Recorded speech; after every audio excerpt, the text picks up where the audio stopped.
बीजक कथा के इस क्रम में आज हम सभी चर्चा करेंगे रामायणी 21। इसमें साहब ने कहा है, बहुत दुख दुख दुख की खानी, तब बची हो जब राम ही जानी। राम ही जानी युक्ति जो चलई, युक्ति हुते फंदा नहीं परई।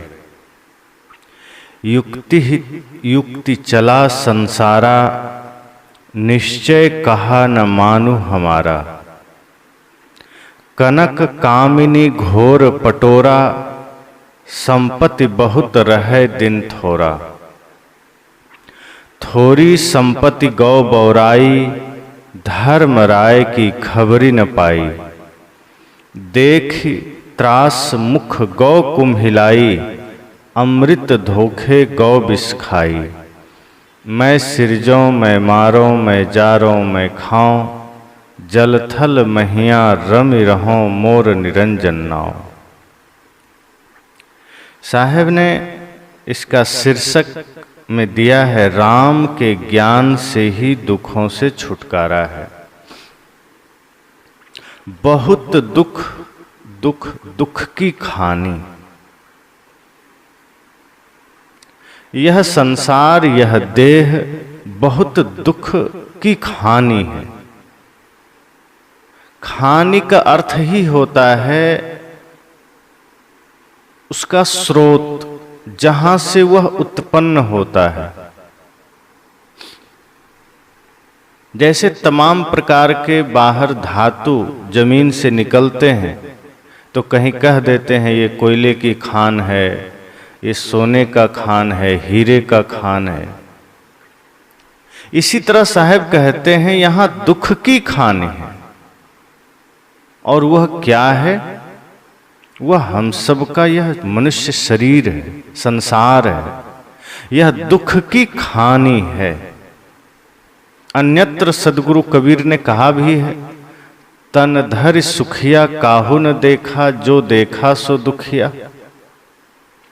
कि जो कोई भी शरीर धारण किया उसे सुखी नहीं देखा गया। शरीर धारण करने के बाद आदमी के जीवन में किसी न किसी प्रकार दुख रहता ही रहता है। तो सवाल यह उठता है, क्या ध्यान साधन करके, गुरु का भजन करके दुखों से मुक्ति पाई जा सकती है? जो शरीर के दुख हैं या पूर्व कर्मों के जो दुख हैं, संतों ने कहा है कई बार वे दुख पूर्णतया मिटते नहीं हैं, लेकिन गुरु ज्ञान से, सत्संग से होता इतना है कि हमारा मन इतना मजबूत हो जाता है और हम इस भांति स्वयं को संसार एवं सांसारिकता से अलग कर लेते हैं। फिर वो दुख रहते तो हैं लेकिन वो हमें छू नहीं पाते हैं। उन्हीं बीच में हम रह करके फिर हम उससे प्रभावित नहीं होते हैं। जैसे बारिश हो रही हो और हम रेनकोट पहनकर निकल जाएं तो बरसात हो तो रही है और हम बारिश में खड़े तो हैं, लेकिन बारिश का असर हम पर नहीं होता। इसी तरह गुरु ज्ञान का सुरक्षा कवच जब हमें मिल जाता है, भक्ति की सुरक्षा कवच जब हमें मिल जाता है, तो बाहरी जो भी दुख हैं वो हमें स्पर्श नहीं कर पाते। रहते तो वो हैं, समस्याएं तो रहेंगी, प्रतिकूलताएं भी रहेंगी, जीवन में विषम परिस्थितियां भी रहेगी, लेकिन हम इतने मजबूत हो जाते हैं ज्ञान के द्वारा, ध्यान के द्वारा, साधना तप के द्वारा, कि फिर वे दुख हमारे लिए तिनके के समान है और हम दुख का ही दृष्टा बन जाते हैं। दुख हमें दुखी तभी तक करता है जब हम दुख को अपने भीतर मानते हैं, जब दुख और स्वयं को हम एक ही मान लेते हैं। लेकिन जैसे ही हम दुख को, प्रतिकूलताओं को देखना जान लेते हैं, उसका दृष्टा मान लेते हैं, फिर हम उसमें नहीं होते हैं, फिर दुख से अलग होते हैं। जैसे आप नदी किनारे खड़े हों और नदी की धारा बह रही है, अगर आप धारा में कूद गए तब तो धारा के साथ बहते चले जाएंगे, लेकिन किनारे खड़े होकर अगर धारा को देख रहे हैं तो धारा तो बहती चली जाएगी, आप उसमें नहीं बहेंगे, आप उसका दृष्टा हो गए। इसी तरह हमारे जीवन में जो दुख बह रहे हैं, जो प्रतिकूलताओं की धारा बह रही है, जैसे ही हम उसका दृष्टा होते हैं तो दुख की धारा धीरे धीरे निकल जाती है, वो रुकती नहीं है। जीवन में कोई भी चीज अस्थाई नहीं है, दुख भी आते हैं तो चला जाता है, सुख आता है चला जाता है, रुकता बिल्कुल भी नहीं है। लेकिन जब हम दुख के समय पूरा मन पूरा चित्त उसी में लगा देते हैं, फिर दुख ठहर जाता है, फिर वो हमें दुखी करता है। इसलिए किसी संत ने कहा था कि एक ही सूत्र याद रखना कि ये भी नहीं रहेगा, जो कुछ भी जीवन में आ जाए इतना समझ लो ये नहीं रहेगा, ये नहीं रहेगा। धीरे धीरे पता चलेगा कि जो कुछ भी बाहर से मिला है वो सब चला जाएगा। अगर सुख हमें किसी बाहर की वस्तु से मिल रहा है तो इतना ही समझ लीजिए कि वो भी अस्थाई नहीं है। दुख हमें कहीं बाहर से मिल रहा है तो वो भी अस्थाई नहीं है। इसलिए संतों ने कहा दुख में दुखी मत होइए, सुख में इतना सुखी मत होइए कि अहंकार आ जाए, और दुख में इतना दुखी मत होइए कि अब टूट जाए। दोनों अवस्थाओं में सम रहिए, दृष्टा बन के रहिए। तो साहब ने कहा बहुत दुख दुख की खानी, यह संसार या शरीर बहुत दुख की खानी है। जिधर देखो दुख ही दुख है, पीड़ा ही पीड़ा है, कष्ट ही कष्ट है। कोई आदमी कहता ही नहीं मैं सुखी हूं, और किसी को तत्क्षण कुछ धन मिल जाए आदमी कहता है मैं बड़ा सुखी हूं। लेकिन क्या धन में सुख है? अगर धन में सुख होता तो बड़े बड़े धनपति नींद की गोलियां ना खाते, नींद ऐसे ही आ जाती। लेकिन जितने बड़े बड़े धनपति हैं आप देखेंगे बड़े बड़े रोग उन्हीं को लगते हैं। जो साधारण लोग हैं, मजदूरी करने वाले, किसानी करने वाले, उनको रोग भी छोटे छोटे लगते हैं। जितना सामर्थ्य उसी तरह का रोग। और जिनके पास पैसा ज्यादा है आप देखिए कि वो बड़े बड़े अस्पतालों में भर्ती होते हैं।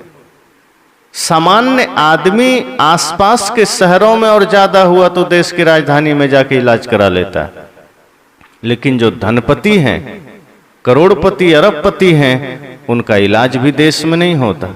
एक साधारण सी समस्या भी आई तो बड़े अस्पताल में जाएंगे या विदेश के अस्पताल में जाएंगे। नींद भी नहीं आती। साधारण आदमी एक कंबल बिछा के, चटाई बिछा के भी सो लेता है, लेकिन बड़े बड़े धनपति डनलप के गद्दे पर भी करवटें बदलते हैं। एक साधारण आदमी नमक रोटी खा के भी आनंदित रहता है, बड़े बड़े धनपति मेवा, मिष्ठान, मलाई, दुनिया भर की चीजें खा के भी रोगी बना रहता है। साहब कहते हैं साधनों में दुख ही नहीं, सुख ही नहीं है। साधनों में सुख बिल्कुल भी नहीं है। अगर आप संसार के साधन की ओर जाएंगे तो आपको पता चलेगा कि कदम कदम पर दुख है। वहां कोई शांति, कोई संतोष नहीं। जितने साधन आप इकट्ठे करते चले जाएं, आपको लगेगा थोड़ा और इकट्ठा कर ले। साधनों में तृप्ति भी नहीं है, सुख भी नहीं है, संतोष भी नहीं है। अगर आपने एक घर बना लिया तो अब मन में होगा गांव में तो बना लिया, अब थोड़ा शहर में बन जाए तो अच्छा होता। पास के शहर में आपने बना लिया तो मन में होगा कि थोड़ा राज्य की राजधानी में भी हो जाए तो कितना अच्छा हो। और फिर तृष्णा यहीं थोड़े रुकती है, राज्य की राजधानी से फिर देश की राजधानी और तमाम बड़े बड़े शहरों में, और इतना कहीं हो गया तो विदेश में फ्लैट खरीदने की बात आ जाती। पैदल चलते थे, मन हुआ एक साइकिल आ जाए कितना अच्छा हो, पर मन और तृष्णा साइकिल पर ही कहाँ रुकती। साइकिल खरीदा तो मन हुआ मोटरसाइकिल आ जाए, मोटरसाइकिल खरीदे तो कार, और कार में भी अब हाई क्वालिटी की कार, अब महंगी कारें चाहिए। और इतनी इच्छा भी कहीं पूरी हो गई तो फिर हेलीकॉप्टर या प्राइवेट जेट खरीदने की बात आ जाती। साहब कहते हैं संसार में जहां भी जाओ संतोष नहीं है, और संतोष नहीं है तो सुख नहीं है, दुख है, दर्द है, पीड़ा है। तो जिनके पास बहुत ज्यादा संपत्ति है वे लोग भी दुखी हैं, उनका दुख और विशाल है। उनके कष्ट और बड़े हैं, उनके जीवन की पीड़ा और ज्यादा दुखदाई है। उनके घरों में सामंजस्य नहीं है, शांति नहीं है। बच्चे कहीं और हैं, पत्नी कहीं और है, अपना कहीं और है, सुख नहीं। धन के लिए भागे चले जा रहे हैं, पर वो धन उसके जीवन की शांति का वजह न बन सका। वो धन उसके परिवार के लिए स्वर्ग का कारण न बन सका। इसलिए साहब कहते हैं, अगर ये लगता है कि हम संसार में कहीं सुख पालेंगे, तो जो बाहर से मिलेगा वो छूट भी जाएगा। बाहर साधनों से आपको सुविधा मिल जाएगी, धन से आपको व्यवस्था मिल जाएगी, पर उसमें सुख मानना भ्रम है, मिथ्या है। कोई भी साधन हमारे पास है, हमारे लिए व्यवस्था का कारण बन जाता है। घर है, हम वर्षा गर्मी ठंडी से बचते हैं, पर वो हमारे सुख का कारण नहीं होगा, क्योंकि कभी हमें बाहर रहना पड़ा तब तो हम दुखी हो जाएंगे।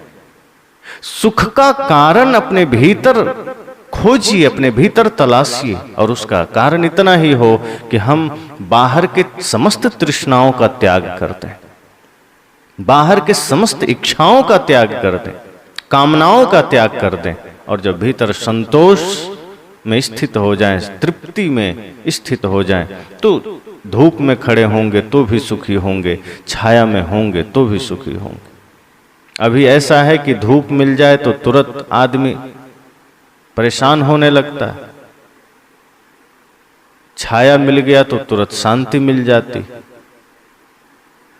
साहब कहते हैं, तकलीफें तो मिलेगी संसार में, अब बहुत गर्मी है, तकलीफें होंगी, लेकिन इतना भी हाय हाय ना करो कि पूरी दुनिया जान जाए कि ये आदमी बहुत पीड़ित है। अपनी व्यक्तिगत कोई उपयोग करना है, कोई व्यवस्था करनी है, कर लीजिए, पर इस तरह से नहीं। अब शरीर में कोई रोग आ गया, तुरंत हाय हाय करने लगे तो क्या होगा? कोई रोग आ गया, धैर्य रखिए, शांति से देखिए, निवारण करिए। साहब कहते हैं, बाहर ऐसा ही है जगत, बहुत दुख, कहीं भी चले जाओ, कोई साधन, बढ़िया भोजन में मानते हैं सुख है, तो क्या सुख है? अब कोई समझे कि बढ़िया भोजन मिल जाए तो बड़ा सुख मिलेगा, अब एक टाइम दे दीजिए उसको मेवा मिष्ठान खीर पूड़ी सब्जी, और दूसरा टाइम भी वही दे दीजिए, और तीसरे टाइम भी वही दे दीजिए, और लगातार 5 दिन जी दे दीजिए। आदमी कहेगा छोड़िए, बस करिए, अब कुछ नमकीन खिलाइए, उसमें सुख नहीं है। कोई कहता है दूध दही में सुख है, लगातार पिलाते रहिए, कहीं पानी नहीं पीना है, दिन भर दूध ही पीना है, आदमी कहेगा छोड़िए, बस हो गया। बाहर किसी वस्तु में सुख नहीं है, किसी से ज्यादा तृप्ति मिलती है, किसी से कम तृप्ति मिलती है, बस इतना ही है कि कोई चीज हमें पसंद है तो उसको हम थोड़ा ज्यादा देर तक उसका उपयोग कर सकते हैं, लेकिन लगातार नहीं कर सकते।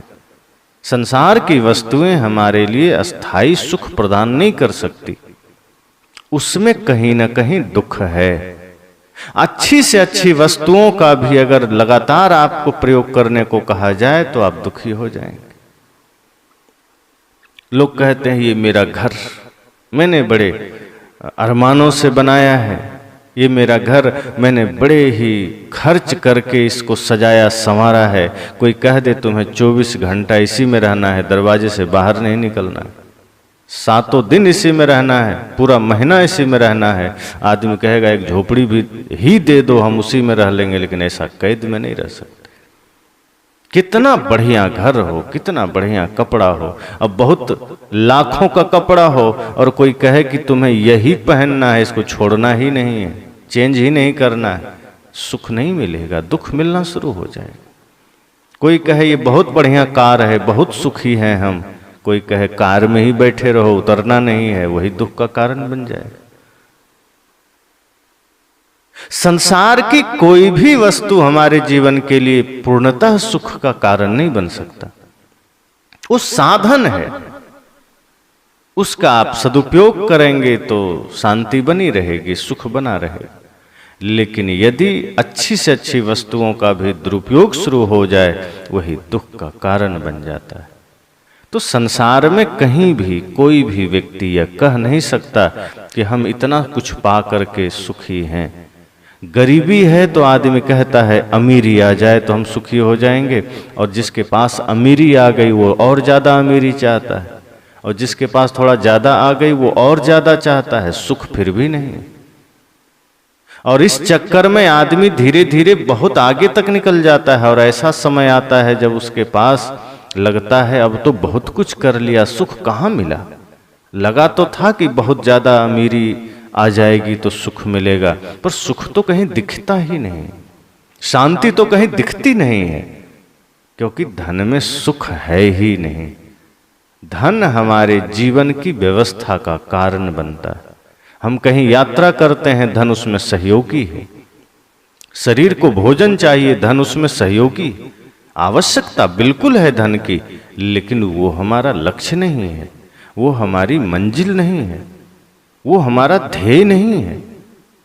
वह हमारे पथ का पाथेय है, संबल है, बस हमारी यात्रा की व्यवस्था है।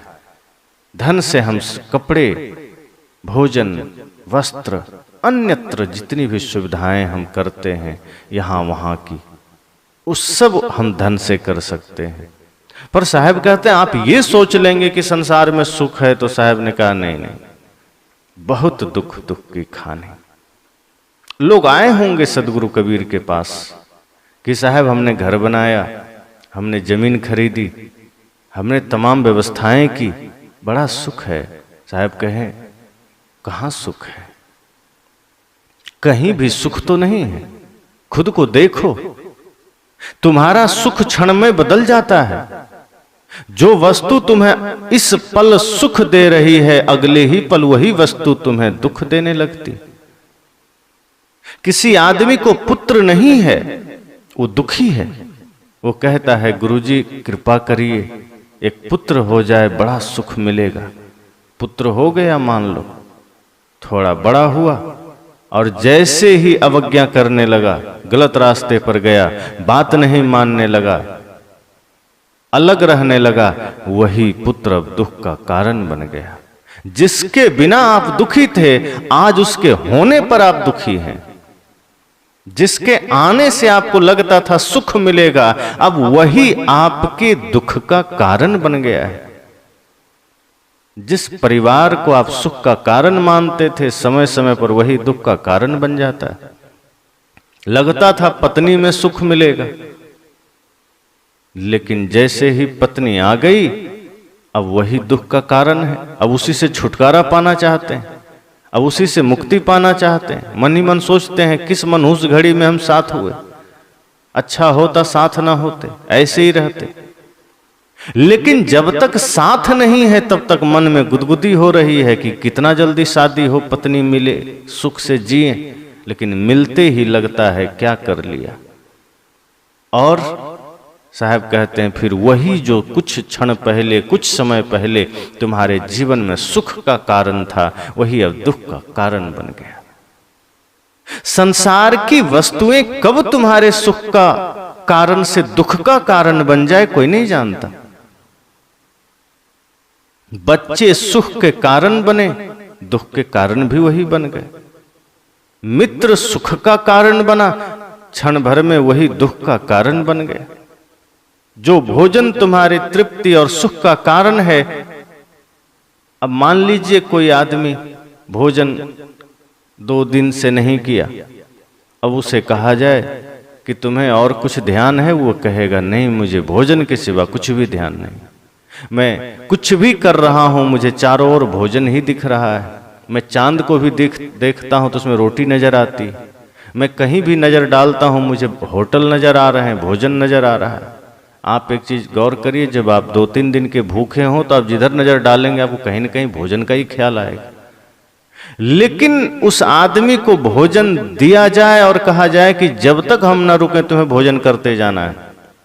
2 रोटी, 4 रोटी, 20 रोटी, 100 रोटी आगे धर दे, तुमको सब खाना है, और जबरदस्ती मुंह में ठूंसते चला जाए, वही भोजन उसके दुख का कारण बन जाएगा। जो भोजन में सुख नजर आ रहा था वो अधिक मिल गया तो और अधिक सुख मिलना चाहिए। मान लीजिए 4 रोटी में पेट भर गया, सुख मिला, उसी को 40 रोटी ठूंस दिया मुंह में तो और ज्यादा सुख मिलना चाहिए, नहीं मिलता है, दुख मिल जाता है। संसार की वस्तुएं ऐसी ही है, आपको लगता है ये सुख का कारण है, पर होना तो ये चाहिए कि अगर एक में इतना सुख मिला तो 1,00,000 में तो और ज्यादा सुख मिले। पर वो जितना आप उसको बढ़ाते जाएंगे दुख उतना गुना बढ़ता जाएगा। पर जीवन में प्रेम हो तो अगर थोड़ा प्रेम है तो थोड़ा सुख है, अनंत प्रेम है तो अनंत सुख है, उसमें दुख नहीं आता। जीवन में सत्य है तो अगर अभी हमने थोड़ा सा सत्य जाना है तो थोड़ा सुख है, परम सत्य को जान लिया तो परम सुख मिल जाएगा। तो जब हम भीतर लौटते हैं तो परम सुख है। इसलिए साहब ने कहा लोगों से कि भाई तुम जिस संसार में सुख की कल्पना कर रहे हो जरा देखो कि कहां कहां सुख है। तुम्हें लगता है जिस समय जो काम तुम्हारे सामने है कर लेंगे थोड़ा सुखी हो जाएंगे, पर उस काम को करते ही तुम्हारे सामने 4 काम नए आ जाते हैं। उस काम को तुमने निपटाया नहीं कि 4 काम तुम्हारे दुख का कारण बन जाता है। अब उसे निपटाने के चक्कर में जो पहला काम तुमने किया उसमें कुछ नुकसान हो गया। दिन रात तुम खुद को पिसे चले जा रहे हो, सुख कहीं मिलता नहीं है। बस वही है कि जैसे कुत्ता हड्डी चबाता है, अपना ही खून उसको अच्छा लगता है चबाने में, वही हाल हमारा है। हम इस संसार में इतने पिसते चले जाते हैं कि उसी में कुछ क्षण के लिए किसी कार्य को करते हुए मन थोड़ा शांत होता है, हमें लगता है वस्तु से सुख आ रहा है। वस्तुतः हमारे मन की शांति मन को एकाग्र करने में है, हमारा सुख मन को ठहराने में है। इसलिए साहब से जब लोगों ने कहा कि संसार में तो बड़ा सुख नजर आता है, घर में सुख नजर आता है, पत्नी में सुख नजर आता है, तब साहब ने कहा नहीं भाई तुम धोखे में हो, बहुत दुख दुख दुख की खानी। इस संसार में बड़ा दुख है, बड़ी पीड़ा है, बड़ा कष्ट है, चारों ओर दुख का पसारा है। तब लोगों ने कहा तो कोई रास्ता तो होगा ना। साहब हम तो सोच रहे हैं कि संसार ही पूरा सुख का घर है, हमें तो लग रहा है सभी वस्तुओं में ही सुख है, पर आप जब कह रहे हैं और विचार कर रहे हैं तो लग तो सच में रहा है कि दुख है। जहां भी देखो दुख दुख नजर आ रहा है। गुरु हमें वो दृष्टि प्रदान करते हैं कि हम सत्य को देख सकें, क्योंकि माया हमें भरमाती है, माया हमें लालच दिखाती है, संसार में हमें वो धोखा करती है।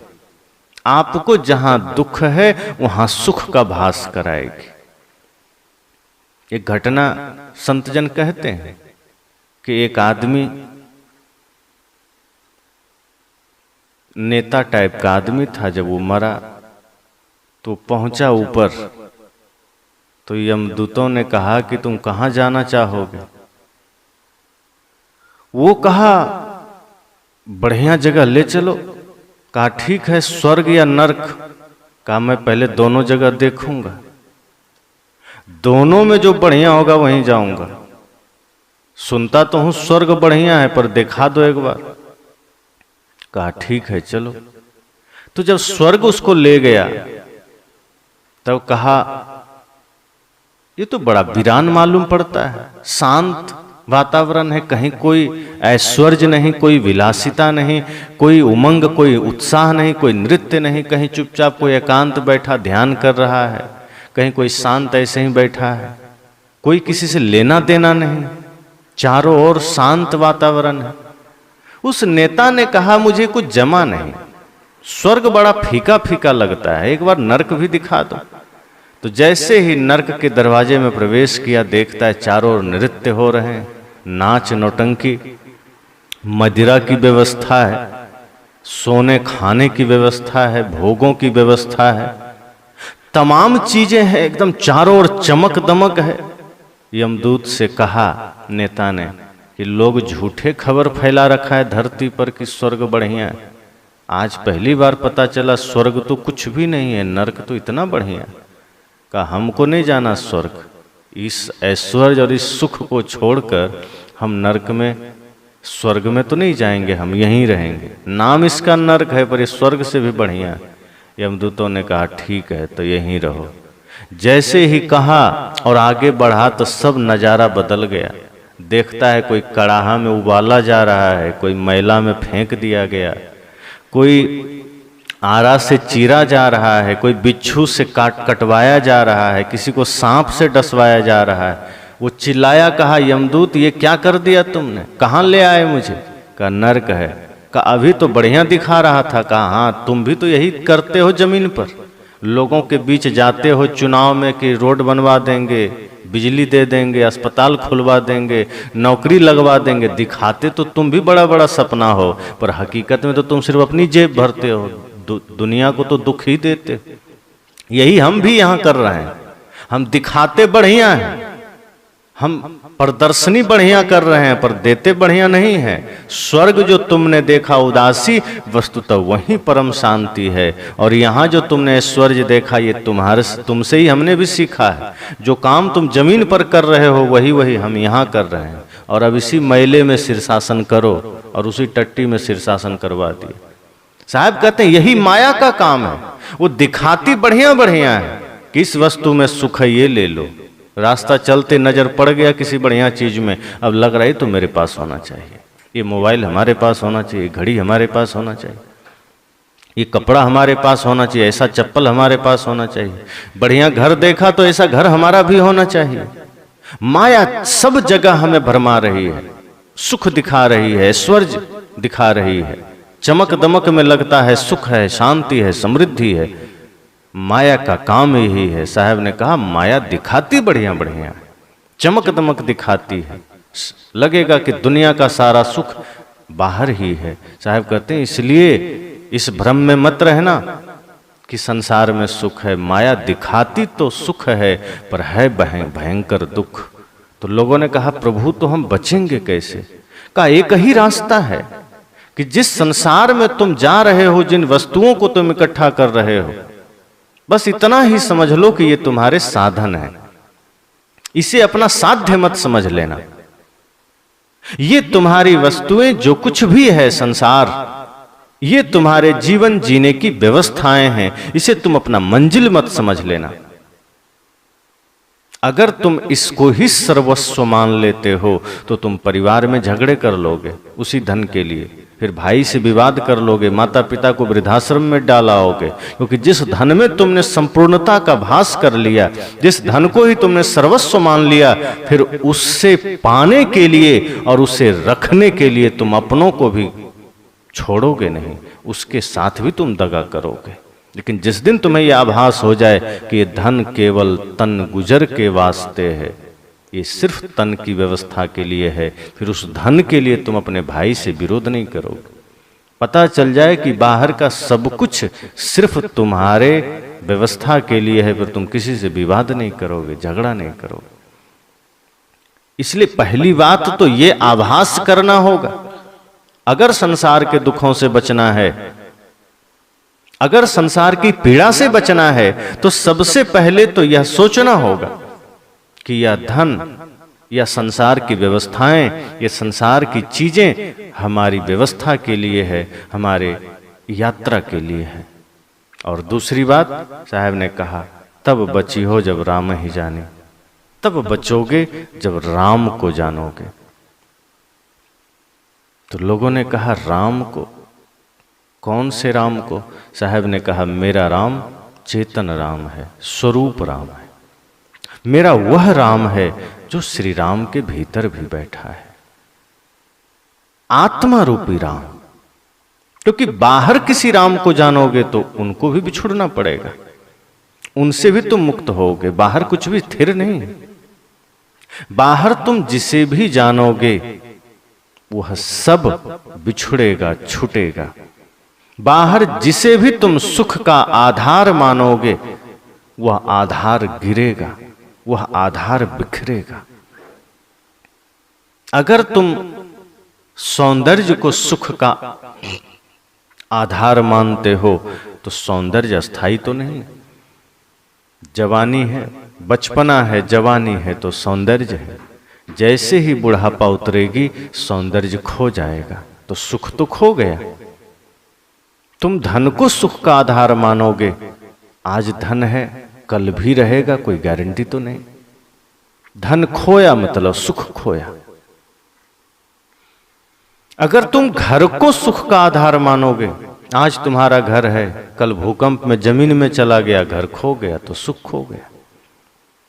पत्नी को सुख का आधार मानोगे तो पत्नी आज है, कल संग छूट जाए तो सुख खो गया। साहब कहते हैं बाहर चाहे तुम किसी वस्तु को सुख का आधार मानो, चाहे राम को ही मानो, छूट जाएगा। बाहर जो कुछ भी है वह जड़ है, दृश्य है और वह छूटेगा। इसलिए साहब कहते हैं मैं उस राम की बात नहीं कर रहा जो श्री राम अयोध्या में हुए, क्योंकि वो अब हमारे बीच नहीं है, उनका भी शरीर खो गया। शरीर सबका माया है, प्रकृति है, जड़ है, सबका खो जाता है। मैं तो उस राम की बात कर रहा हूं जो उस श्री राम के भीतर भी मौजूद है, चेतन राम, आत्मा रूपी राम। उसे जब जान लोगे, अर्थात खुद को जान लोगे, तो दुख से बच जाओगे। अभी हम संसार को जानते हैं, दुनिया को जानते हैं, वस्तुओं को जानने में लगे हैं, ग्रह को जानने में लगे हैं, तारों को जानने में लगे हैं, अंतरिक्ष को जानने में लगे हैं, समुद्र को जानने में लगे हैं। संसार यही तो कर रहा है। बड़ी से बड़ी पढ़ाइयां किसके लिए है? संसार को जानने के लिए। पर उतनी बड़ी पढ़ाई के बाद भी कोई आदमी शांत क्यों नहीं हो पाता? क्योंकि उसने सिर्फ संसार को जाना है। लेकिन जो संत हैं, तपस्वी हैं, वो स्वयं को जानते हैं। बाहर जो कुछ भी जानोगे, साहब कहते हैं, वह तो बाहर तुम्हें संसार से जोड़ेगा, माया से जोड़ेगा, और उसका कोई विशेष अर्थ नहीं है। तुम संसार को ही तो जानोगे जो तुमसे छूटने वाला है। तुम उसे ही तो जानोगे जिससे तुम बिछुड़ने वाले हो। पर जिस दिन तुमने स्वयं को जान लिया, मैं को जान लिया, तो समझ लो तुम खुद में स्थित हो गए, फिर कभी बिछुड़ोगे नहीं। अर्थात जिसे खुद का आभास हो गया, खुद के होने का, साहब कहते हैं फिर बाहर उससे कोई भी चीज दुख नहीं दे सकती। अभी हम खुद को ही भूले बैठे हैं, अभी हमें खुद की ही विस्मृति हो गई है। और जब खुद की विस्मृति हो जाए तो हम संसार में दर बदर भटकते हैं। बाहर परमात्मा के लिए, भगवान के लिए, सुख के लिए, शांति के लिए, साहब कहते हैं खुद को याद करो, खुद को जानो, स्वयं को जानो, आत्मा राम को जानो। ये खोया नहीं है, ये विस्मृत हो गया है। जैसे कई बार सबका अनुभव होगा, हाथ में कलम है और आदमी घंटा परेशान है, 1 घंटा से कलम कहाँ रख दिया, बाद में ध्यान आया, अरे हाथ में ही तो है। कई बार घड़ी हाथ में है, वो आदमी पूरा बिस्तर उलट दिया, अलमारी खोज लिया, कुर्ता से ढका है, पता नहीं चल रहा है घड़ी कहाँ है। बाद में ध्यान आया, घड़ी तो हाथ में। कई बार लोग चश्मा पहने रखते हैं ना, और उठा के इस पर कर लेते हैं। अब वो खोज रहा है मेरा चश्मा कहाँ गया। अब चश्मा कहीं और हो तो मिले, बाहर होगा तभी तो मिलेगा, वो खुद के ही सिर पर है, पर विस्मृति हो गई है, इसलिए वो बाहर खोज रहा है। जब आभास होता है, जागृति आती है, होश आता है, तो पता चलता है सिर पर ही था। बस जानना था, समझना था, जागना था। साहब कहते इसी तरह अपना चेतन ही अपना परब्रह्म है, राम है, भगवान है। विस्मृति हो गई है, इसलिए हम तीर्थों में खोजते हैं, इसलिए हम बाहर खोजते हैं, इसलिए हम बाहर सुख की तलाश करते हैं, शांति की तलाश करते हैं। साहब ने कहा जब राम को जान लोगे, स्वयं को जान लोगे, मैं कौन हूं यह जान लोगे, तो पता चलेगा सारा सुख तुम्हारे भीतर है और वो छूटेगा नहीं। तुम में जो सुख है, स्वयं को जानने में जो शांति सुख है, परमानंद है, वो बिछुड़ेगा नहीं, वो मिटेगा नहीं। मिटता वही है जो हमने बाहर से जोड़ा है, जिससे हमने भीतर उद्घाटित किया है, वो कभी छूटता नहीं है। जिससे हमने भीतर जागृत किया है, वो कभी खत्म नहीं होता। लेकिन जिसे हमने बाहर से बटोरा है, लाया है, इकट्ठा किया है, चाहे हम शास्त्र ही हो, ज्ञान ही हो, जिसे हम बाहर से लाते हैं, धीरे से वो भी छूट जाता है। पर जो ज्ञान भीतर जागृत हो गया, समझ लो वही हमें स्वयं तक पहुंचा दिया। उसी में आत्मानंद है, आत्म तृप्ति। जैसे टंकी में पानी भरा गया, तो टंकी में पानी बाहर से भरा गया, उसकी अपनी उत्पत्ति नहीं है। टंकी में खुद वो पानी पैदा नहीं हुआ, वो बाहर से भरा गया। और जो बाहर से भरा जाता है वो खाली भी हो जाता है, फिर भरना पड़ता है। 1 लीटर भी पानी निकल गया तो टंकी में 1 लीटर पानी कम हो गया, उसका अपना नहीं है, उसने बाहर से लाया है। पर कुआं में, बोर में अगर 1 लीटर नहीं 1000 लीटर भी रोज निकाला जाए, उसमें कम नहीं पड़ता है, कहीं से डालना नहीं पड़ता है। आप खुद देखिए, बोर में पानी डालना पड़ता है, कुआं में कहीं से डालना पड़ता है? नहीं डालना पड़ता। उसकी अपनी उत्पत्ति है, उसका खुद का स्रोत है, वो वहीं से जागृत हो रहा है। इसलिए वो दूसरों की तृप्ति, दूसरों की प्यास तो बुझा रहा है, दूसरों को तृप्त कर रहा है, पर उसे नहीं चाहिए कहीं से। इसी तरह जब हम अपने भीतर लौटते हैं, स्वयं को जानने की चेष्टा करते हैं, और जब स्वयं को जान लेते हैं तो हमारे भीतर ही पता चलता है कि आत्मा का तो स्वरूप ही प्रेममय है, आत्मा का तो स्वरूप ही ज्ञानमय है, आत्मा का स्वरूप ही सत्यमय है, अहिंसामय है, करुणामय। और फिर वो सारे सद्गुण, वो सारे हमारे स्वरूप संसार को भी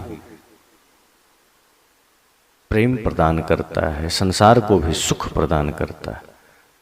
एक संत जब अपनी साधना में लीन होकर सत्य को उपलब्ध हो जाते हैं, प्रेम को उपलब्ध हो जाते हैं, तो उनके ज्ञान से संसार भी तृप्त होता है, संसार को भी उनके प्रेम और करुणा का आभास होता है। इसी तरह साहब कहते हैं, इस संसार के भयंकर दुख से बचना है तो स्वयं को जानो, राम को जानो, राम को ही जानना पड़ेगा। मैं कौन हूं यह जानना पड़ेगा। आगे साहब कहते हैं, राम ही जान युक्ति जो चलई, युक्ति हु ते फंदा नहीं पड़े। साहब कहते हैं, जो व्यक्ति सद्गुरु सत्संग में राम को ठीक से जानकर युक्ति पूर्वक चलता है, वह विषयाशक्ति के बंधनों में नहीं पड़ता। राम ही जाने। लोगों ने कहा जाने कैसे? साहब ने कहा कि गुरु संत के सानिध्य में आओ, ध्यान के द्वारा, ज्ञान के द्वारा, गुरु के वचनों के द्वारा उस राम को जानो। और जो राम को जान लेता है उसका जीवन फिर युक्ति पूर्वक चलता है, विचार पूर्वक चलता है, सम्यक यात्रा, व्यवस्थित यात्रा। फिर वह कहीं विषयाशक्ति में नहीं पड़ता, फिर वह कभी बंधन में नहीं पड़ता है, फिर संसार के बंधन उसे पकड़ नहीं सकते, संसार के बंधन उसे काट नहीं सकते, उसे फंसा नहीं सकते। युक्ते हैं ते फंदा नहीं पड़े। जब हम राम को जान लेते हैं गुरु संतों की कृपा से, सत्संग में आने के बाद धीरे धीरे ध्यान और साधना के द्वारा, तप के द्वारा जब हम अपने स्वरूप राम को जान लेते हैं, आत्मा राम को जान लेते हैं, तो साहब कहते हैं फिर हमारा जीवन व्यवस्थित हो जाता है। फिर हमारा बोलना, हमारा चलना, हमारा सुनना, हमारा देखना सब व्यवस्थित हो जाता है। और जब हम युक्ति पूर्वक चलने लगते हैं, विचार पूर्वक चलने लगते हैं, सही पूर्वक चलने लगते हैं, तो फिर फंदा नहीं पड़ेगा। फिर ये जो वासना का फंदा है, विषयाशक्ति का फंदा है, बाहर संसार का फंदा, अविद्या का, माया का, वो नहीं पड़ता है।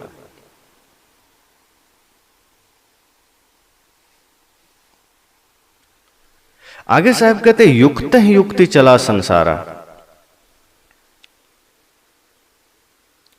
कि वैसे तो संसार में भी लोग ये मानते हैं कि हम युक्ति से चल रहे हैं। पहले साहब ने क्या कहा? राम ही जाने युक्ति जो चले, कि जो राम को जानता है और तब युक्ति पूर्वक चलता है, जो गुरु के वचनों को मान करके सत्य मार्ग पर विचार पूर्वक चलता है, विवेक पूर्वक चलता है, उससे फंदा नहीं पड़ता, उस पर वासना का, विद्या का, माया का फंदा नहीं पड़ता, वो मुक्त होकर चलता है। पर आगे साहब कहते हैं युक्त ही युक्ति चला संसारा, संसार भी पूरा युक्ति पूर्वक चल रहा है। सब कुछ बढ़िया से आदमी सोच रहा है हम कर रहे हैं, सारे साधन ठीक से कर रहे हैं, पर क्या संसार में लोग सुखी हैं? संसार में भी तो लोग सोचता है मैं सब सही कर रहा हूं, युक्ति पूर्वक चल रहा हूं, व्यवस्था पूर्वक चल रहा हूं। साहब ने पहले ही कहा संसार में तुम कितनी भी व्यवस्था पैदा कर लो, संसार में कितना भी विचार पूर्वक चल लो, पर संसार के साधन तुम्हारे सुख का कारण नहीं बनेंगे, वो दुख का ही कारण बनेंगे। इसलिए साहब ने कहा कि संसार के लोग मानते तो हैं कि हम भी सब कुछ युक्ति पूर्वक कर रहे हैं। कई लोग कहते हैं ना मैं किसी का दिल नहीं दुखाता, मैं अपना काम बढ़िया से करता हूं, ईमानदारी से करता हूं, पर मैं किसी को मानता नहीं, संत को नहीं मानता, भगवान को नहीं मानता, धर्म को नहीं मानता, मैं बढ़िया से अपना काम करता हूं, मैं दान पुण्य नहीं करता पर बढ़िया से अपना काम करता हूं। साहब कहते हैं अपना व्यक्तिगत तो सब जीता है, अपने लिए तुम कमा रहे हो, खा रहे हो, बढ़िया, तुम क्या कर रहे हो? इस धरती पर आए, तुम धन कमाया, तुम खाए, ठीक है, तुम किसी का छीने नहीं, पर तुम सिर्फ खाए ही तो हो, अपना ही तो खाए हो। तुम्हारा धन, तुम्हारी सांसें, तुम्हारा जीवन, तुम्हारा प्राण किसी और के सुख का कारण तो न बन सका, किसी और लाचार असहाय दीन दुखी की व्यवस्था का कारण तो न बन सका। तुम इस संसार में आए तो तुम्हें लगता है कि हम पर तो किसी का ऋण नहीं है, पर साहब कहते हैं जिस भूमि में तुम जन्म लेते हो, माता पिता का ऋण होता है, गुरु का ऋण होता है, उस भूमि का ऋण होता है, राष्ट्र का ऋण होता है, प्रकृति का ऋण होता है। और तुमने क्या किया? कुछ नहीं, अपना खाए जिए मर के चले गए। तुमने सोचा हम भी तो धार्मिक हैं, हम भी तो अच्छे हैं। नहीं, अगर तुम सिर्फ अपना पेट भर रहे हो, साहब कहते हैं फिर तुमने कुछ नहीं किया। तुमने सिर्फ अपने शरीर को भोजन दिया, दुनिया को तुमने नहीं देखा, किसी दीन दुखी को नहीं देखा, गुरु संत की सेवा तुमने नहीं की। इस प्रकृति को देखो, पेड़ तुमसे क्या लेते हैं? कुछ नहीं, लेकिन बदले में छाया दे रहे हैं। सभी पेड़ तुम्हें फल दे रहे हैं, ले कुछ भी नहीं रहे। सूर्य को तुम क्या देते हो? पूरी सृष्टि को ऊर्जा दे रहा है। वायु को तुम क्या देते हो? पूरी सृष्टि को प्राण दे रहा है। जल को तुम क्या देते हो? जल हमें जीवन दे रहा है। तो प्रकृति भी तो दे रही है। तो बहुत लोग यह मान लेते हैं कि संसार में हम सब भी तो युक्ति पूर्वक चल रहे हैं, पर साहब कहते निश्चय कहा न मान हमारा। पर दुख जब जीवन में आता है, जब पीड़ा जीवन में आती है, तो निश्चय ही हम जो बात कह रहे हैं तुम मानते नहीं हैं। पर संसार में युक्ति पूर्वक तुम चल लोगे, संसार को तुम बढ़िया से कर लोगे। व्यक्ति बहुत बढ़िया नौकरी कर रहा है, ईमानदारी से धन कमा रहा है, वो कमा ही तो रहा है, शरीर के लिए ही तो कर रहा है, परमार्थ कहाँ किया उसने। कोई आदमी बहुत अच्छा से व्यापार कर रहा है, कोई आदमी बाहर कोई ड्यूटी कर रहा है, अरे तुम संसार का ही तो काम कर रहे हो। तुमने स्वयं का काम कहाँ किया, परमार्थ का काम कहाँ किया।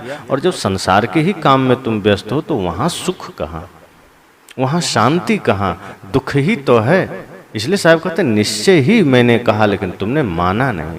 मैंने कहा कि वहाँ दुख है, तुम कितना भी युक्ति पूर्वक चल लो, कितना भी शांति से चल लो।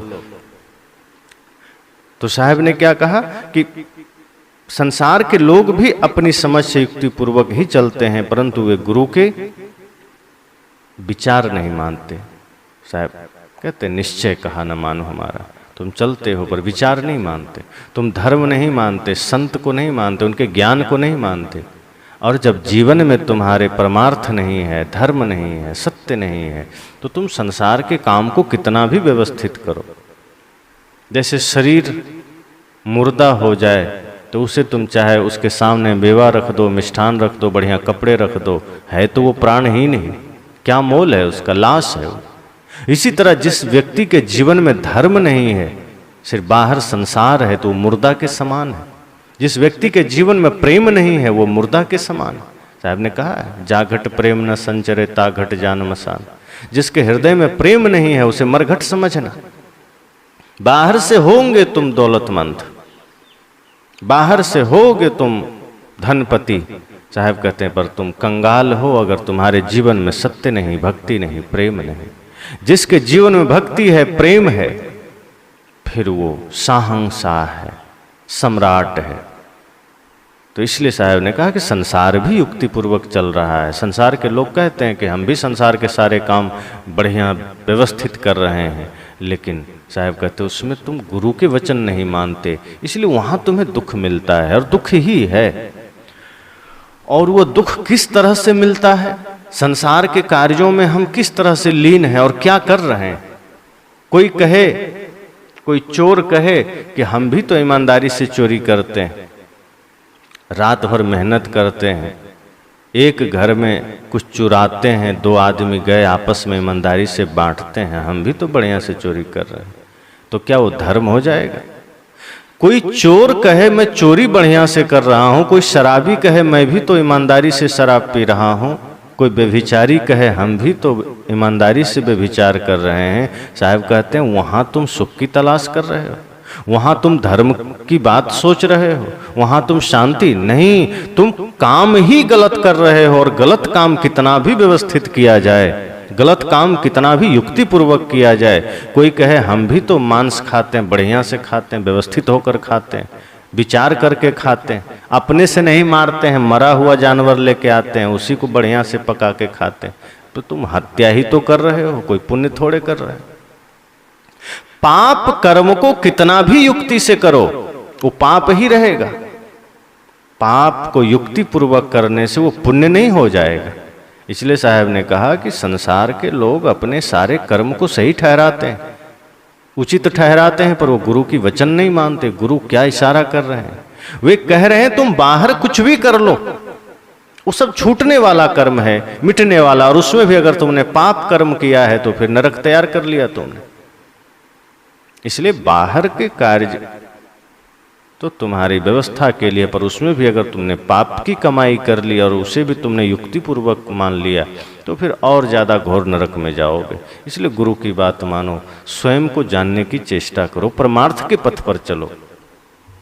और नहीं तो तुम्हें लगेगा कि हम तो संसार में सब कुछ अच्छा कर रहे हैं, पर साहब कहते तुम कर क्या रहे हो, हमें पता है। कनक कामिनी घोर पटोरा, संपत्ति बहुत रहे दिन थोड़ा, यही तुम कर रहे हो। कि कनक कामिनी घोड़ा आदि वाहन, रेशमी वस्त्र आदि संपत्ति चाहे जितने बटोर लें, किंतु संसार में रहना तो बहुत थोड़े दिन का है। साहब कहते तुम संसार में कर क्या रहे हो, धन इकट्ठा कर रहे हो, कनक अर्थात सोना, सोना मतलब धन, तुम धन इकट्ठा कर रहे हो। कामिनी अर्थात जैसे ही व्यक्ति पढ़ लिख कर थोड़ा जवान हुआ, शादी की बात सोचता है, स्त्री के पीछे जाता है। और कुछ लोग ऐसे भी हैं, बल्कि अधिकांश लोग ऐसे हैं कि अगर शादी हो गई, एक स्त्री मिल गई तो दूसरे दो चार में मन जा रहा है। नित्य नित्य जहां भी देखा मन में स्त्री के प्रति कामना जग रही। साहब कहते तुम यही तो कर रहे हो संसार में, धन के पीछे भाग रहे हो, स्त्री के पीछे भाग रहे हो और घोड़ा आदि वाहन की इकट्ठा कर रहे हो। जब साहब का समय था, जिस काल में सदगुरु हुए हैं, उस समय घोड़े हाथी का प्रचलन ज्यादा था, लोग घोड़ा पर चलते थे, हाथी पर चलते थे, रथों पर चलते थे, या बहुत हुआ तो बैलगाड़ी पर चलते थे। बैलगाड़ी सामान्य लोग भी उस समय अगर रखते थे तो उनके लिए, जैसे आज कोई अपने दरवाजे पर स्कॉर्पियो रखता हो, उस समय किसी के पास बैलगाड़ी हो तो उसको बड़ा धनपति समझा जाता था कि दरवाजे पर बैलगाड़ी, वाह क्या बात है, बैलगाड़ी से आ रहा है। पर आज कोई बैलगाड़ी से आए तो लोग मजाक बना देते हैं। तो आज जैसे किसी के दरवाजे पर स्कॉर्पियो आदि खड़ी हो, उस समय किसी के दरवाजे पर बैलगाड़ी खड़ी हो, इतना ही समझना। और आज जैसे किसी के दरवाजे पर फॉर्च्यूनर हो, BMW के कारें हो, उसी तरह से उस समय किसी के दरवाजे पर रथ खड़ा हो तो आदमी समझा जाता था कि इसके दरवाजे पर तो फॉर्च्यूनर खड़ी। तो यही अंतर था। साहब ने कहा कि तुमने धन को बटोरा, स्त्री के पीछे तुम भागे, साधन इकट्ठा किए, वाहन इकट्ठा किए। संसार में तुम करते क्या हो, धन के पीछे जा रहे। तुम्हारी सारी पढ़ाई, तुम्हारी सारी मेहनत इसी में है कि कैसे हम धन इकट्ठा कर लें, सिर्फ धन इकट्ठा करने में। स्त्री, धन और वाहन, ये कुछ चीजें तुम बटोर रहे हो। तो लोगों ने कहा साहब तो इसकी जरूरत भी तो है। कहा पर तुम्हारा तो पूरा लक्ष्य ही यही हो गया। धन ही तुमने लक्ष्य बना लिया, स्त्री ही तुम्हारा लक्ष्य हो गई, और ये तमाम तरह के वाहन व्यवस्थाएं तुम्हारा लक्ष्य हो गए। इसके अतिरिक्त तुमने सोचा क्या? क्या ये साथ जाएंगे? जरा सोचो। जो धन तुम बटोर रहे हो, जब प्राण निकलेंगे तो क्या धन साथ जाएंगे? लोगों ने कहा नहीं जाएगा। क्या स्त्री साथ जाएगी? कहा बिल्कुल नहीं। फिर तुम उसी के पीछे पड़े हो। ये तुम्हारे तमाम साधन साथ जाएंगे? कहा नहीं। तो साहब ने कहा संपत्ति बहुत, रहे दिन थोड़ा। संपत्ति तो बहुत इकट्ठा किया तुमने, पर ये रहेगा थोड़े दिन तक, साथ तुम्हारा थोड़ा ही देगा। वो धन तुमने नहीं कमाया जो साथ दे सकता था। ये धन तुम्हारे शरीर के लिए है, और जब शरीर ही नहीं रहेगा तो ये धन कहां रहेगा? इसलिए उस धन की कमाई तुमने नहीं की जो साथ जा सकता था। इसलिए साहब ने कहा संपत्ति बहुत, रहे दिन थोड़ा। तुमने संपत्ति बहुत इकट्ठा किया, पर रहोगे थोड़ा ही। ये रहेगी संपत्ति पास में थोड़ी, कब निकल जाए, कब छूट जाए, कब बिछुड़ जाए। और अगर संपत्ति बनी हुई है वो नहीं कहीं गई तो तुम निकल सकते हो सकता है तुम्हारा ही जाना हो जाए, हो सकता है धन पड़ा रहे। कई बार ऐसा होता है, आदमी पड़ा रहता है, धन खो जाता है किसी कारण से, राजा रंक हो जाता है, करोड़पति रोड़पति हो जाता है। और कई बार धन पड़ा है तो आदमी निकल जाता है। साहब कहते हैं तुम इसी में तो पड़े हो, पर ध्यान रखना संपत्ति बहुत, रहे दिन थोड़ा। कितना भी बहुत संपत्ति हो, थोड़े दिन रहेगी, या फिर तुम थोड़े दिन रहोगे। तो लोगों ने कहा हाँ ये बात तो है। साहब ने कहा इतना ही नहीं, आगे और सुनो। थोड़ी संपत्ति गौ बौराई। साहब ने कहा समस्या तो यह है कि ये जिसे तुम बहुत संपत्ति समझते हो ये कुछ भी नहीं है, थोड़ी है। और इसी थोड़ी संपत्ति में तुम बौरा जाते हो, तुम पागल हो जाते हो, उन्मत्त हो जाते हो। तुम्हें लगता है कि सब कुछ मिल गया, सोना चांदी हीरा तुम्हारे पास आ जाए तो तुम बौरा जाते हो। थोड़ी संपत्ति गौ बौराई। तुम जिसे बहुत ज्यादा समझते हो इस पूरे ब्रह्मांड में, वे कण के बराबर भी नहीं है, और है ही क्या उसका अस्तित्व। बाहर तुम कितना भी बटोर लो, अरब खरब लो तरब है, उदय अस्त लो राज, पर भीतर जब भक्ति नहीं है वो सब कौड़ी बराबर भी नहीं। पहले के जितने राजा महाराजा हुए, बड़े से बड़े दानी, बड़े से बड़े वीर, बड़े से बड़े धनपति, साहब कहते हैं सबके पास बाहरी संपत्ति का खान था, खजाना था, पर अंत में जब जो भी चला सब खाली चला। और थोड़े समय के लिए सब बौराए, जिसने भी धन इकट्ठा किया बौरा गए। कहा भी गया है प्रभुता पाए काय मद नाही। प्रभुता आ जाए, धन आ जाए तो किसको मद नहीं, किसको अहंकार नहीं। जैसे ही हमारे पास धन आया हम अहंकारी बन जाते हैं। धन आया हमें लगता है हमसे बड़ा कौन, हमसे पावरफुल कौन। पर एक दिन ऐसा छूटता है, ऐसा बिनसता है कि हम सोच भी नहीं सकते।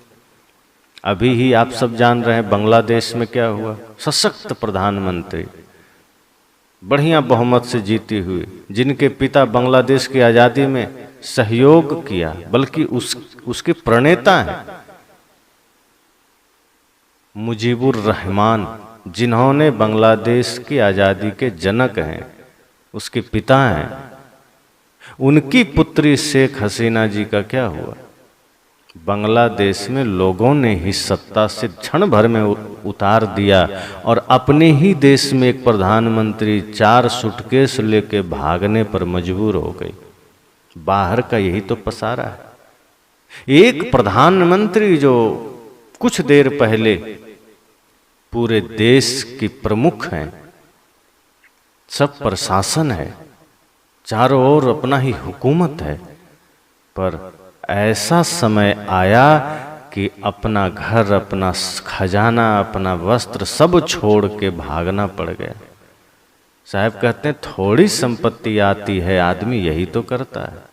तुम कितने बड़े पद पर चले जाओ, बड़े बड़े राजा, बड़े बड़े धनपति, बड़े बड़े सम्राट, जो थोड़ा सा धन पाके बौरा गए, साहब कहते हैं अंत में क्या हुआ? थोड़ा सा कहीं से कुछ सोना धातु तुम पा गए, तुम बौरा गए। रावण के पास सोने की पूरी लंका थी, घमंड जायज था। सही है, घमंड तो करेगा। आज किसी के पास एक चैन, एक रिंग आ जाए, थोड़ा सा 1-2 तोले का, तो आदमी को ठंडी में भी गर्मी का एहसास होने लगता है। साहब ने कहा, ये बाहरी धन, ये खजाने, ये संपत्ति पाकर तुम बौरा गए। पहली पंक्ति में कहा कि तुम यही धन संपत्ति, स्त्री और वाहन के चक्कर में पड़े हो, इसे ही बटोर रहे हो, इसी के पीछे तुम भाग रहे हो। पर ध्यान देना, ये सब एक दिन छूटेगा और ये थोड़े दिन के लिए रहेगा। पर समस्या ये है कि थोड़ी संपत्ति गौ बौराई, थोड़ी ही संपत्ति में आदमी पागल हुए फिर रहा है, थोड़ी ही संपत्ति में आदमी बौरा रहा है और धर्मराय की खबर ही न पाई। धर्मराज अर्थात यमराज, मृत्यु का खबर नहीं पता है, नजरअंदाज कर रहा है आदमी। ऐसा नहीं कि खबर नहीं है, खबरें तो आ रही है, सूचनाएं आती है धर्मराज की, यमराज की। जैसे आम संसार में यह देखा जाता है कि कोई आदमी पर कोई मुकदमा हो जाए तो कोर्ट से वारंट आता है, 1, 2, 3 जिसमें आया। अगर 1, 2 को नजरअंदाज किया तो फिर और नॉन अवेलेबल वारंट इशू हो जाता है। तो ये सारी समस्याएं संसार की हैं, यही मृत्यु भी करती है।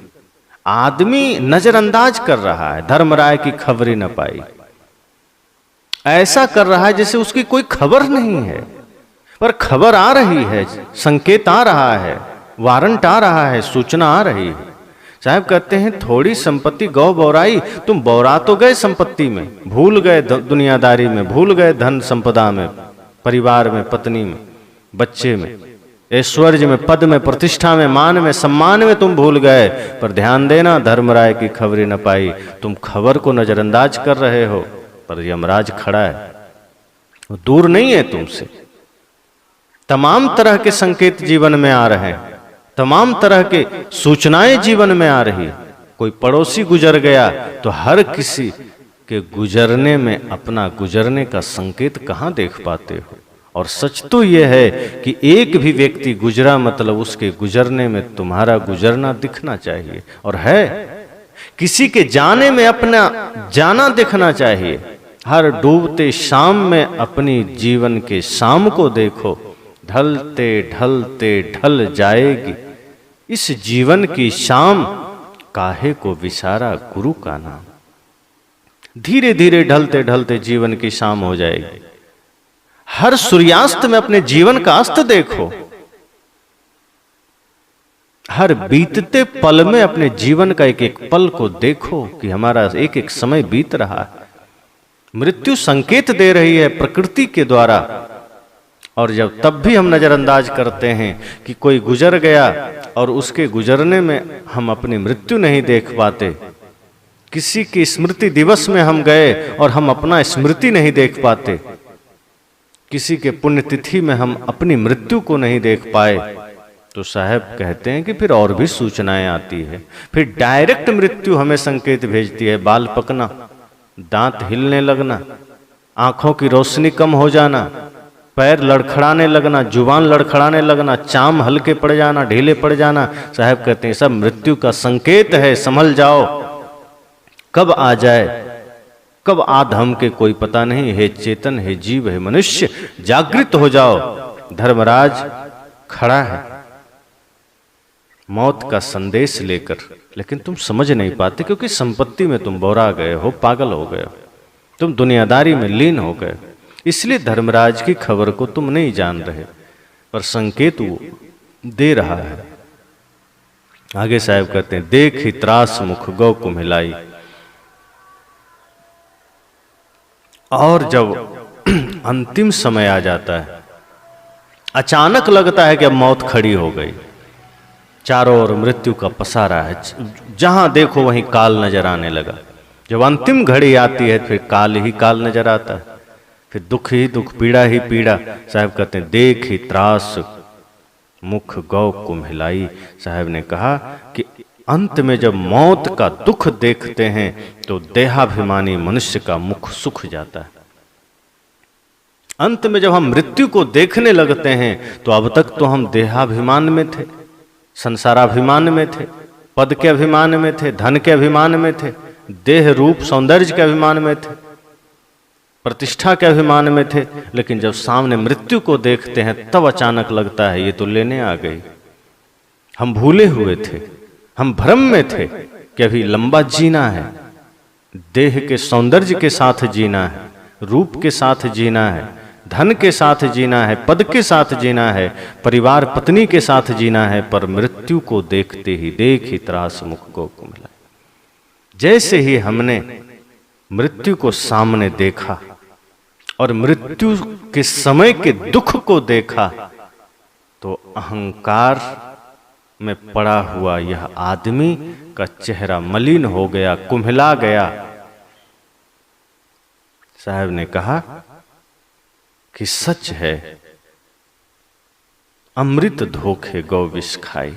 अब उस आदमी को लग रहा है, अब जब मृत्यु सामने खड़ी हो गई, मृत्यु का दुख चारों ओर खड़ा है, मृत्यु खड़ी हुई का अर्थ है कि मृत्यु का आभास होने लगना।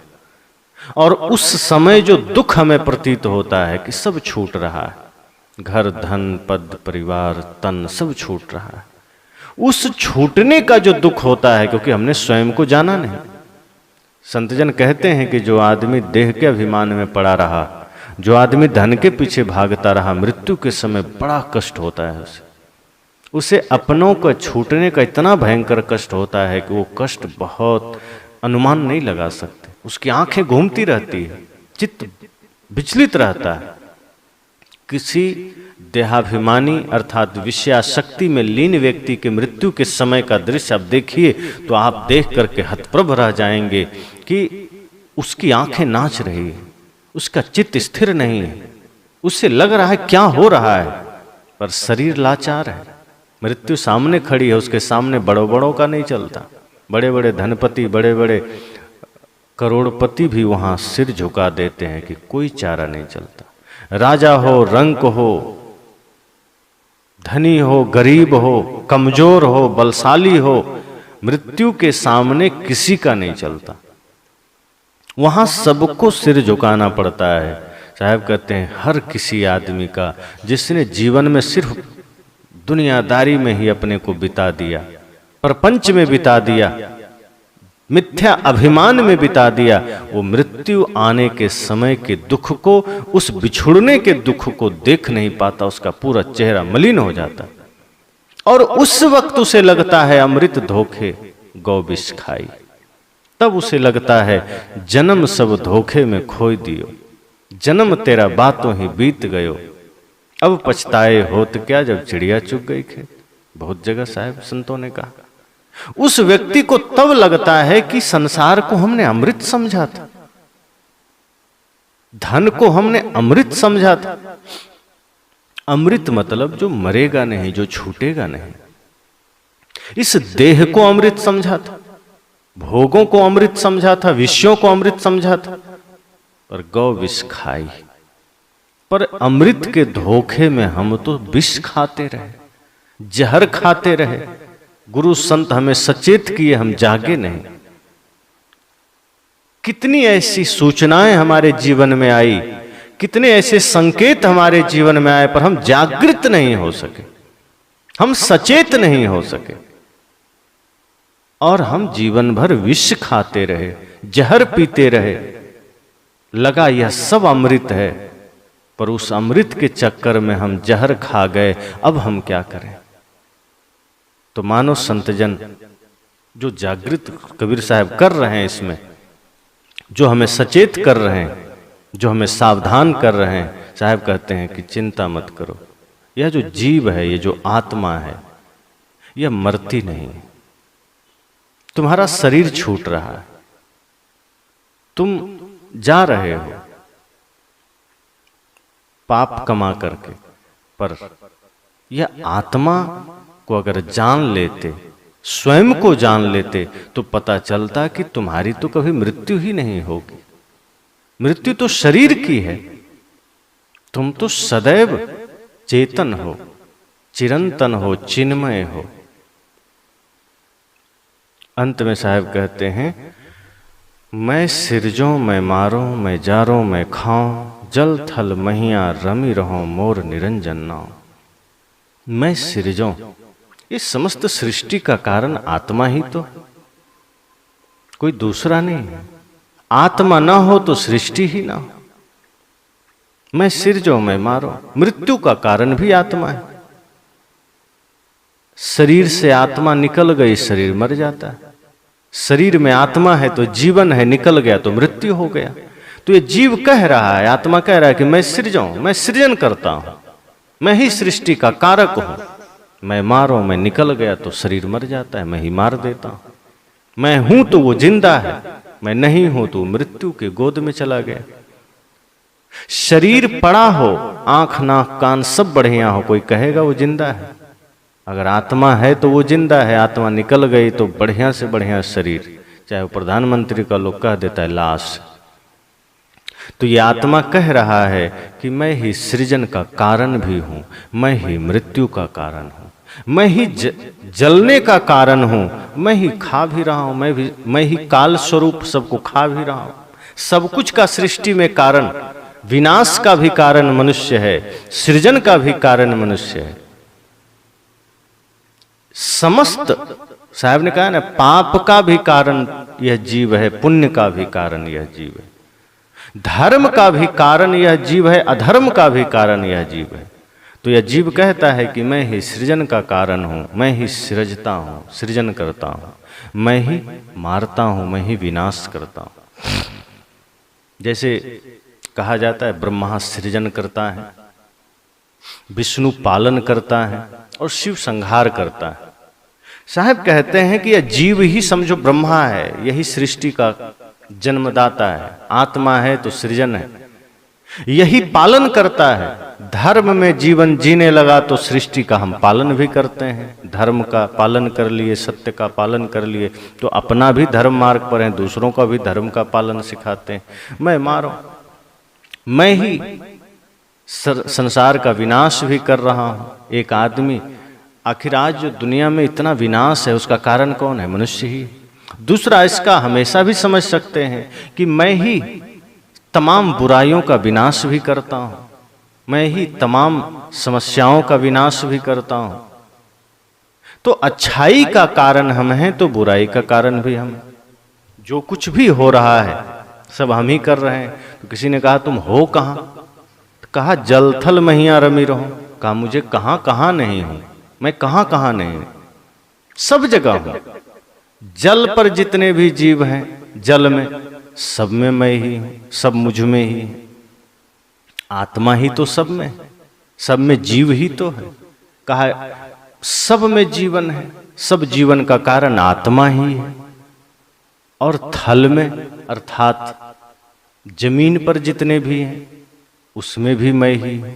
जल थल महिया रमी रहो, सब में मैं हूं, सब में आत्मा है, सबके जीवन का कारण मैं ही हूं। मोर निरंजन नाम। तो लोगों ने कहा भाई तुम हो कौन फिर, तुम्हें हम क्या कहें? तो आत्मा क्या कहती है? मेरा नाम निरंजन है, अर्थात जो देखने में नहीं आएगा। तुम देख नहीं सकते मुझे। उपनिषद में ऋषियों ने कहा ना, जिसकी सत्ता में आंखें देखती है, जिसे आंखें देख नहीं सकती है बल्कि जिसकी सत्ता में आंखें देखती है उसे तू ब्रह्म जान। जिसे कान सुन नहीं सकते बल्कि जिसकी सत्ता में कान सुनते हैं उसे तू ब्रह्म जान। आत्मा भी वही कह रहा है कि मुझे तुम देख नहीं पाओगे, मेरी ही सत्ता में तुम देखते हो। मुझे देखना कठिन है। संसार की आंख से आत्मा को हम कैसे देखेंगे? जरा सोचिए, रात का समय हो तो क्या हम सूरज को देख सकते हैं? है संभव? सूरज को देखना हो तो हम सूरज के ही प्रकाश में देख सकते हैं। चांद के प्रकाश में सूरज को नहीं देखा जा सकता। सूरज को देखने के लिए सूर्य का प्रकाश अर्थात दिन का होना जरूरी है। इसी तरह से चेतन को देखना है तो चेतन से ही देखा अनुभव किया जा सकता है। इन जड़ आंखों से कोई उपाय नहीं। हम आंखों से तो जड़ को ही देखेंगे, संसार को ही देखेंगे। तो आत्मा कहती मुझे तुम देख नहीं पाओगे, क्योंकि मेरे ही सहारे तुम देखते हो, मेरे ही सत्ता में तुम देखते हो। शुरू में साहब ने क्या कहा, तब बच्चियों जब राम ही जानी। उस जीव का महिमा बता रहे हैं साहब कि ये आत्मा कितना श्रेष्ठ है, कितना शक्तिशाली है। हे जीव, तुम स्वयं को पहचानो। ये जितना तमाम तुम उलूल जुलूल संसार में तुम पड़े हो, उन सब का कारण तुम हो। ये समस्त विस्तार का कारण तुम हो, विनाश का भी कारण तुम हो, विकास का भी कारण तुम हो, सृजन का कारण तुम हो, विध्वंस का कारण तुम हो। और तुम कहीं एकलौता नहीं हो, समस्त सृष्टि में तुम ही तो हो। हर जीव में तुम हो, हर प्राणी में तुम हो। और जब तुम्हारा कोई स्वरूप पूछता है, तुम क्या कहते हो? ये आत्मा कहती है मोर निरंजन न हो, मैं निरंजन हूं जो आंखों से न देखा जा सके। वो शक्ति हूं जिसके द्वारा तुम देख तो सकते हो संसार को, पर संसार की शक्ति से तुम मुझे नहीं देख सकते। मुझसे तुम जगत को जान तो सकते हो, पर जगत से तुम मुझे नहीं जान सकते। इन कानों से तुम संसार को सुन सकते हो, पर इससे तुम मुझे नहीं सुन सकते, क्योंकि ये कान मेरी ही शक्ति से सुनते हैं। तो सूर्य के प्रकाश में तुम सूर्य को देख सकते हो, पर सूर्य के प्रकाश से जो प्रकाशित है, उसके प्रकाश में तुम सूर्य को नहीं देख सकते। चंद्रमा सूर्य के प्रकाश से प्रकाशित है। चंद्रमा का अपना प्रकाश नहीं है, वो सूर्य के प्रकाश से प्रकाशित होता है। लेकिन उसके प्रकाश से हम चाहेंगे कि सूर्य को देख लें, नहीं देख पाएंगे। सूर्य के प्रकाश से हम चंद्रमा को देख रहे हैं। रात में जो चंद्रमा हमें चमकता है, वो सूर्य का ही प्रकाश है। साहब यही कहते हैं कि ये आत्मा को देखना है तो संसार के व्यवस्थाओं से नहीं देख सकते, जड़ आंखों से नहीं देख सकते, कान से सुन नहीं सकते, बल्कि जब इन सभी शरीर भाव से, संसार भाव से ऊपर उठेंगे, जड़ दृश्यों का त्याग करके जब हम धीरे धीरे चेतन में लौटेंगे, तो हम स्वयं की अनुभूति कर सकते हैं, स्वयं के होने का एहसास कर सकते हैं, अनुभव कर सकते हैं। खुद ही खुद को कैसे देखेंगे? मैं खुद को कैसे देखूं? अपने दाएं हाथ से ही दाएं हाथ को कैसे पकड़ा जा सकता है? इसी आंख से इसी आंख को कैसे देखा जा सकता है? इसी तरह साहब कहते हैं कि ये आत्मा सबको देखने वाला है, ये आत्मा शरीर को शक्ति देने वाला है, ये आत्मा आंखों से जगत को देखने वाला है, कान से सुनने वाला है। कान से तुम इसे नहीं सुन सकते। तो इसलिए साहब अंत में कहते हैं कि मोर निरंजन ना हो। ये आत्मा ही निरंजन है, अर्थात अदृश्य है, जिसे देखा ना जा सके। अदृश्य शक्ति ब्रह्म हम कह सकते हैं। अंततः आत्मा ही निरंजन है, आत्मा ही परमात्मा है। तो साहब ने उसी बात को कहा कि संसार में भयंकर दुख है, पीड़ा है, कष्ट है। तो लोगों ने कहा बच्चे कैसे? साहब ने कहा राम को जानो, अपने स्वरूप को जानो, अपने चेतन को जानो, मैं कौन हूं ये जानो। और अगर राम को तुमने जान लिया, राम को जान करके तुम युक्ति पूर्वक चलने लगे, संसार में विचार पूर्वक चलने लगे, तो फंदा नहीं पड़ेगा विषय शक्ति का, अविद्या का, माया का, ज्ञानता का। संसार की कोई भी बाधाएं तुम्हें बांधेगी नहीं, कोई भी दुख तुम्हें दुखी नहीं कर सकता, कोई भी कष्ट तुम्हें कष्ट नहीं दे सकता, संसार तुम्हें स्पर्श ही नहीं कर सकता। जिस दिन आदमी यह जान लेता है कि मैं चेतन हूं, आत्मा हूं, तो साहब कहते हैं फिर मृत्यु भी तुम्हें छू नहीं सकती। मृत्यु की पहुंच तुम्हारे शरीर तक है, तुम तक नहीं। इसलिए हम सबको भी विषय शक्ति से मुक्त होकर, संसारा शक्ति से मुक्त होकर, मिथ्या देहाभिमान से मुक्त होकर अपने राम को जानना है, अर्थात स्वयं को जानना है। मैं कौन हूं यह जानना है, क्योंकि जब हम मैं कौन हूं यह जान लेते हैं, तो तमाम दुखों से हम छूट जाते हैं। संसार में जो भी दुख है, जो भी पीड़ा है, जो भी अशांति है, उसका कारण यह है कि हम बहिर्मुख हो गए हैं। हमारी वृत्ति बहिर्मुख हो गई, हमारा मन बहिर्मुख हो गया। हम बाहर सुख की तलाश कर रहे हैं, हम बाहर शांति की तलाश कर रहे हैं। साहब कहते हैं अंतर्मुखी हो जाओ, स्वयं को जान लो, अपने राम को जान लो, सुख मिलेगा, दुख से मुक्ति मिल जाएगी। बस।